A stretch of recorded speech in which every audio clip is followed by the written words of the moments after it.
Did you know that creatine is actually one of the most studied and understood molecules for the treatment of concussions and traumatic brain injuries? In essence, during a concussion or a traumatic brain injury, energy demand inside of the brain is much higher than at baseline. However, the ability to create and supply this energy is actually reduced due to the cognitive damage. But many studies have demonstrated that creatine is very potent at increasing the amount of energy we can supply to the brain. Additionally, it appears that the creatine ATP system, which is the system in which creatine can regenerate ATP, reduces the amount of free radicals produced during energy production.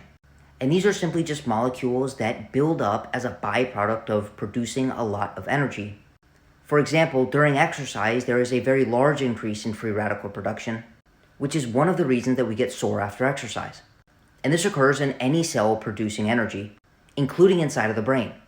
However, the production of energy using the creatine system appears to reduce the amount of the free radicals we produce. Additionally, because energy production is impaired during traumatic brain injury or concussion, creatine can serve as an alternative fuel source, which is why many sports coaches are now recommending athletes who are at a risk for head trauma, such as football players or fighters, use creatine prior to the event and supplement with creatine if they experience any sort of head trauma. And obviously, you should consult with your doctor before making any changes to your supplementation protocol, because if you have pre-existing kidney issues, this may be contraindicated.